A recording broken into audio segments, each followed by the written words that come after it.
Welcome, I'm Chef Deborah from Roca's Bakery in Greensboro, North Carolina, and welcome to my kitchen today. You can visit us on our website at rocasbakery.com, where we have our online store and all types of great information for catering and corporate and party events. And you can also visit Rosie, our bakery and coffee truck, at the Piedmont Triad Farmers Market on the weekends starting in May from 7:30 a.m. to 4 p.m. Look for the red and white striped bakery truck with Rosie on the side of it. Today we're going to be making our famous blueberry glazed biscuits.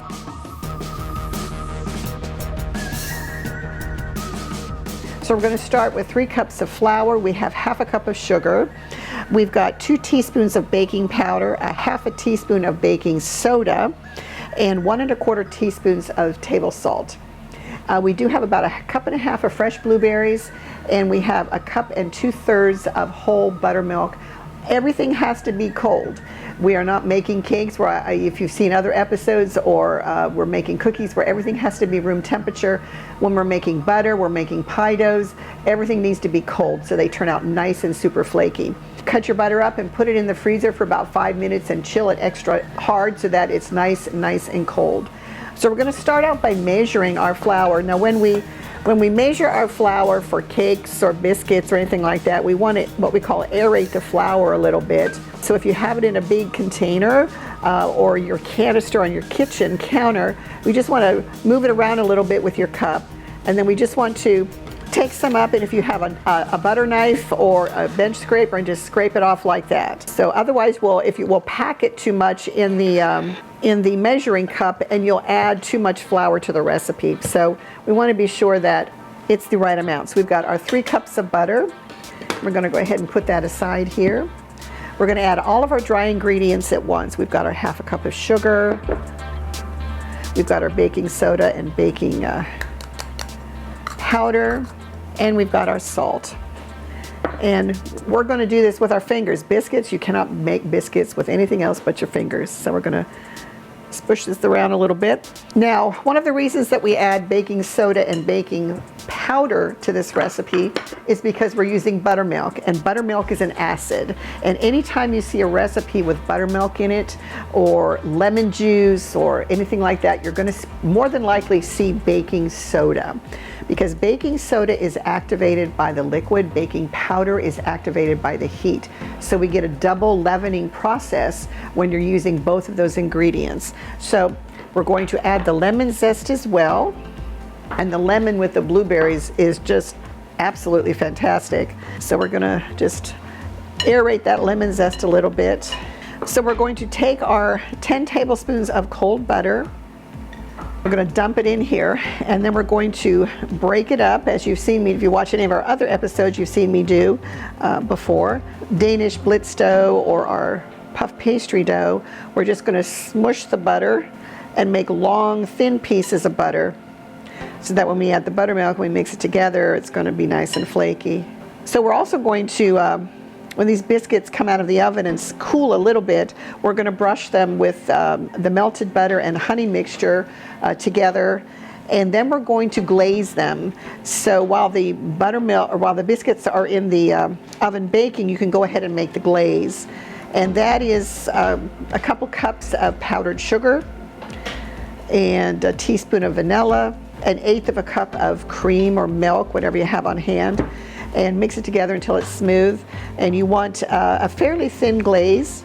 If you watched our episode where we made our Madeleine cookies, we did glazes for that, and so you can go back to watch one of our other episodes for our Madeleine cookies and see how that glaze is made. But it's very simple to do. Just stir it together until it's nice and smooth. So we don't want to get this completely incorporated, and I actually think, because this flour feels kind of dry, that I need a little bit more butter. And I'm just going to break a little bit of pieces off here. That, especially in the wintertime, sometimes flour has less hydration or less moisture in it, and so you have to be aware. That's why you need to get your hands in the mixture. Otherwise you wouldn't be able to tell. But it does need, it's probably going to need a couple tablespoons more of butter. to make the kind of biscuit that we want, nice rich biscuit. And if you've never made biscuits before and you're afraid to make biscuits, don't be, it's really easy. Just follow this recipe. And if you don't like blueberries, you don't have to put blueberries in this. You can make maple biscuits, and you can do a maple flavoring instead of vanilla. You could put cranberries in this and do a cranberry walnut biscuit. So you could do this as a basic biscuit recipe, and you can add your own fruit into it. So if you do use a dried fruit, I would suggest that you hydrate or rehydrate the fruit. Put whatever amount of dried fruit you want to use and in a little bit of water, and put it in the microwave for about 30 or 45 seconds and let it sit for about 20 minutes, and that'll rehydrate the fruit so that you're not putting dried fruit in the biscuit, and your biscuits will be a lot moister that way. So we've got our butter and flour together. So we're just going to make a well in the center, and I usually don't pour all of the liquid in there because I don't want to over pour. But since the flour was a little dry, more than likely we're going to need all of it. And we just want to lift from the bottom. We don't want to stir, we don't want to mash it down with our hands. We're looking at just lightly, almost like a folding action, and we're going to need the rest of this for sure. We don't want to crush the butter into the flour at all. Let me grab a little bit of flour in a bowl. We're going to need to dust the counter with. We're going to put our blueberries in here now. I tell you, this one's escaping from me. Now you want to be careful after you add the fruit. You don't want to crush the fruit either. You will crush some, especially if you're using fresh blueberries, just because some of the blueberries might be a little softer than the other, they might be a little riper. But we just want to try and lift it from the center and fold it over. And if you get too much on your spatula, just get it off and put it back in the bowl. You don't want purple biscuits. So if you work the dough too much, they'll become tough and the blueberries will break and they'll turn your dough a color, so we don't want that. So let me grab some flour here. We're going to get a good dusting of flour on your board. Let me move some of these items for you here so you can see what I'm doing. And we're just going to lightly flour. Now you can actually pat this into like a 9x9 pan if you want to bake it in squares and then cut it. But what we're going to do today is we're going to use our scoop, and I have a fairly large scoop here, and we're going to put the biscuits, and they're considered drop biscuits. And we're just going to put two beside each other that far because they'll about 3 inches apart because they will actually raise up pretty good. So, and these are big biscuits. If you want to make smaller biscuits, by all means do smaller biscuits. If you want to roll them out, let me show you how to roll out some biscuits so that or pat out some biscuits so that if you don't want to do a drop biscuit, you'll see that technique as well. So let me take some of this dough here. Now when I make our biscuits for the bakery, our scones rather, I do almost a fold and roll like we do for laminated dough, and it actually does a really nice job of almost laminating the biscuits and gives it a little bit of a higher rise. So I do this 3 times and turn it 90 degrees. And this way you can cut your biscuits out with a biscuit cutter. If you don't have a biscuit cutter, you could even cut them with your bench knife like this. If you want small biscuits, you could cut them again like this. So you have like biscuit bites if you're looking at some kind of a tray that you want to present for a breakfast buffet or something like that. I mean, this is a great basic recipe, so you can basically do them any shape that you want. So we're going to get these in the oven, and we're going to at 425 degrees.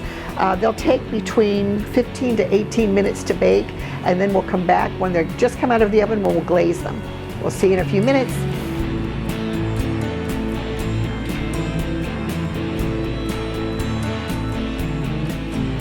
So it's been about 18 minutes since we put our biscuits in the oven, so we're going to get the biscuits out and glaze them and brush them with our honey and butter and get them on our plate.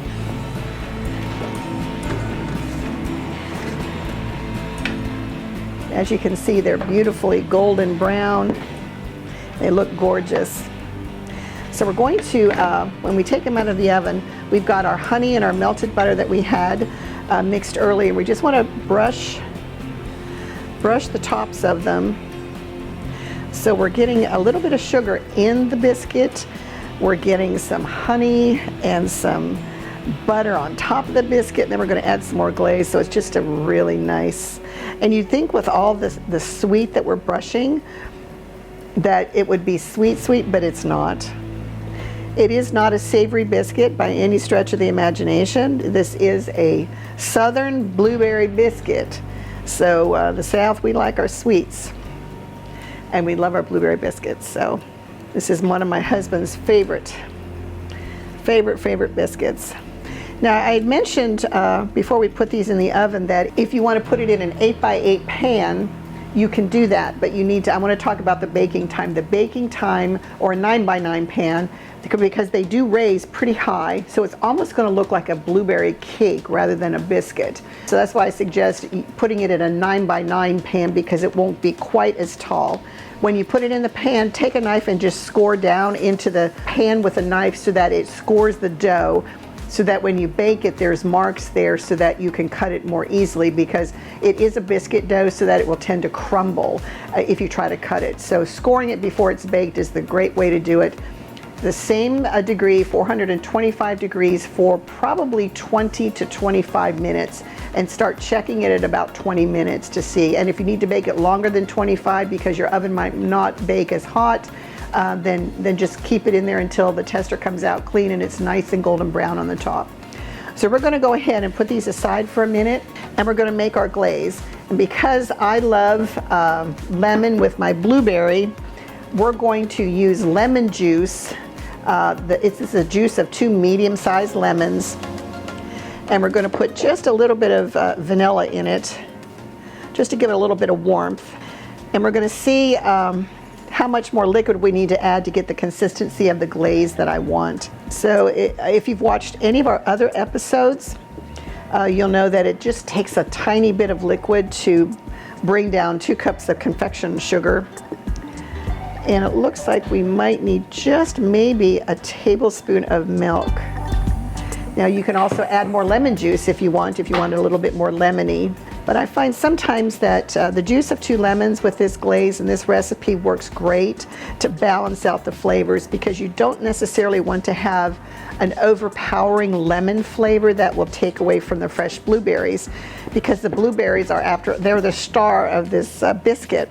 So the little bit of lemon zest that we put in it and the juice that we use in the glaze is supposed to enhance the flavor of the blueberries and not overpower it. And I think that looks pretty good.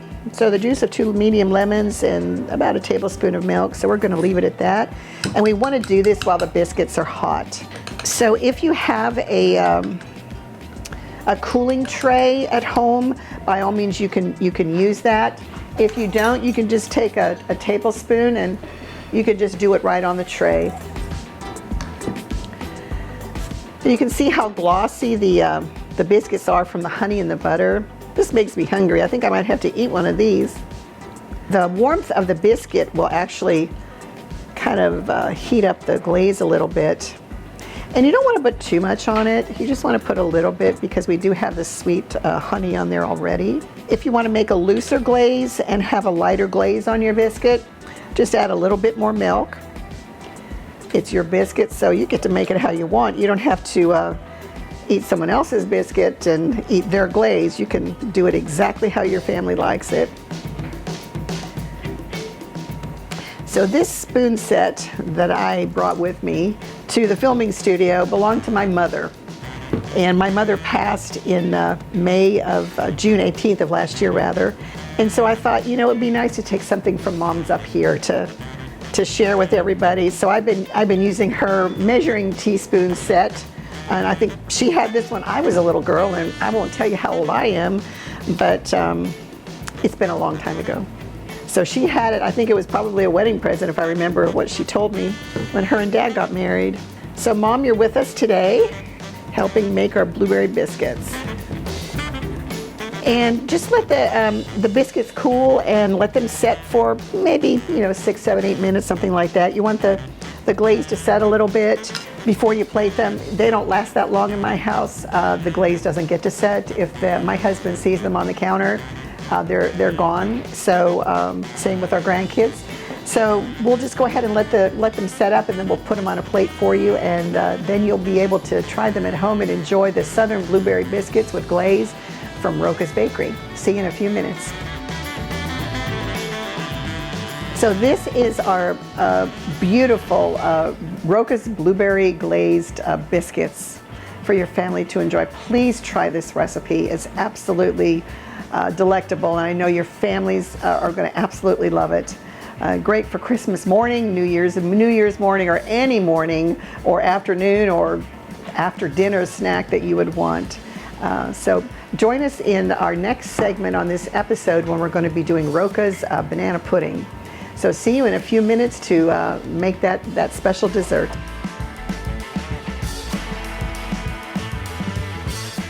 So we're back going to make our special banana pudding. So what we have done is we've made our pastry cream.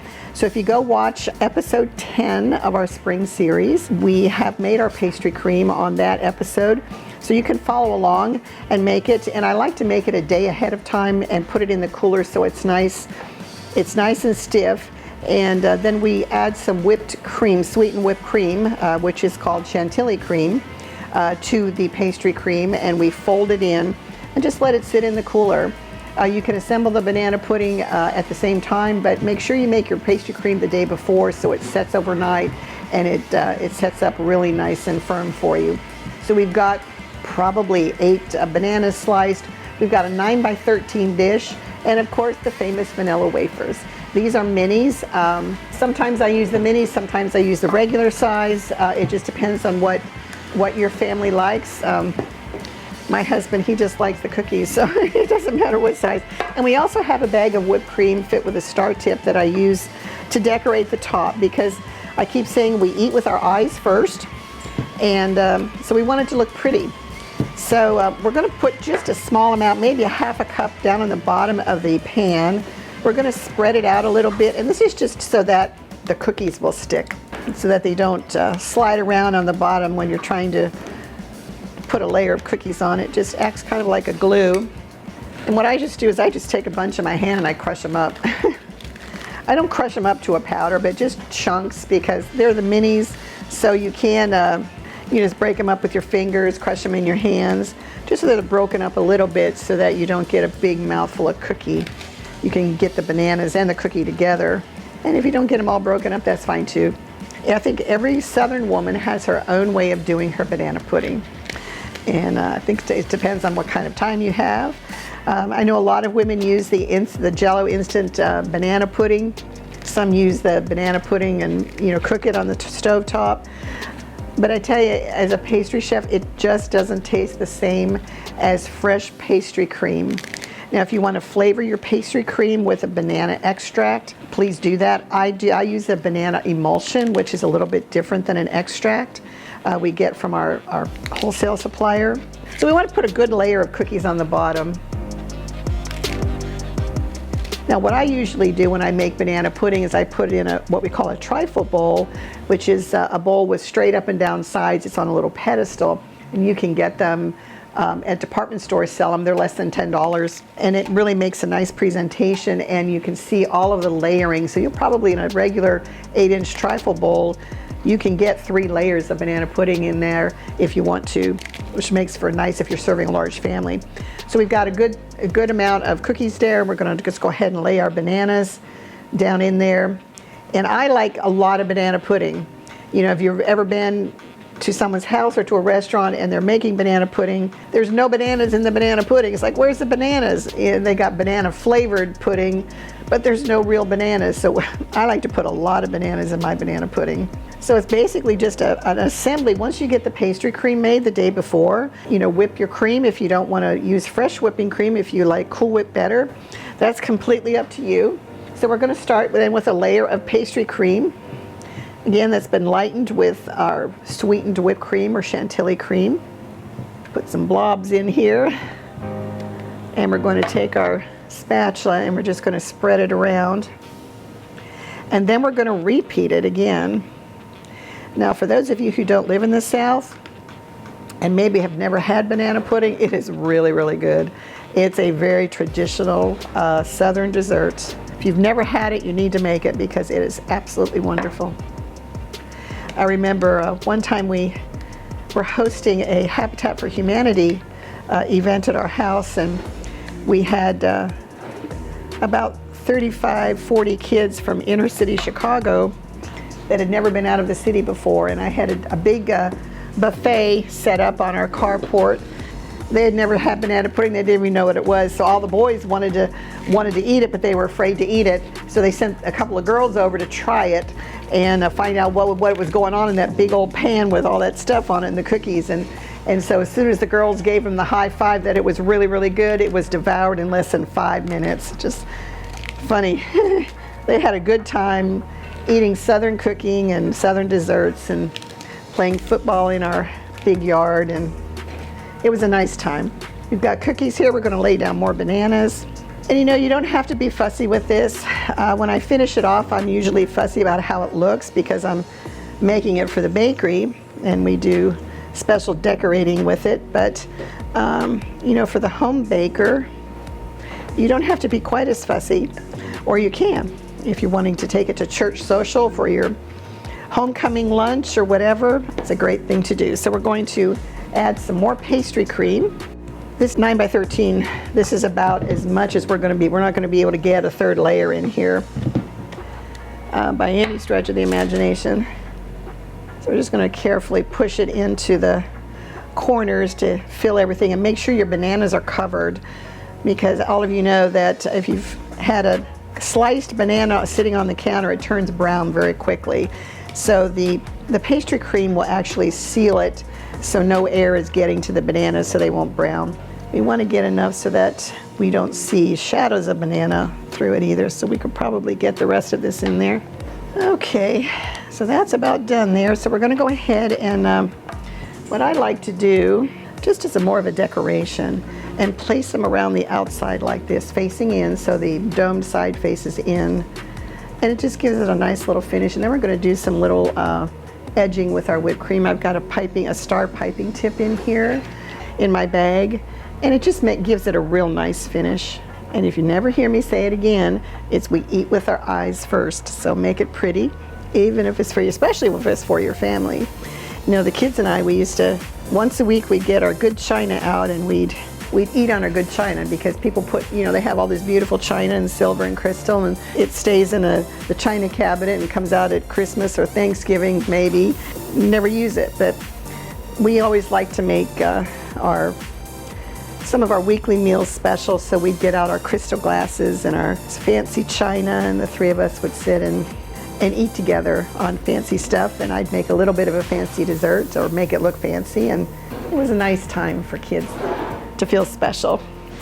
So we're going to go ahead, and our whipped cream's in our piping bag. Make sure. And what we're going to do is we're just going to do a little edge, a little shell border along the edge here. You can do a star border, and I'll show you how to do that in a minute.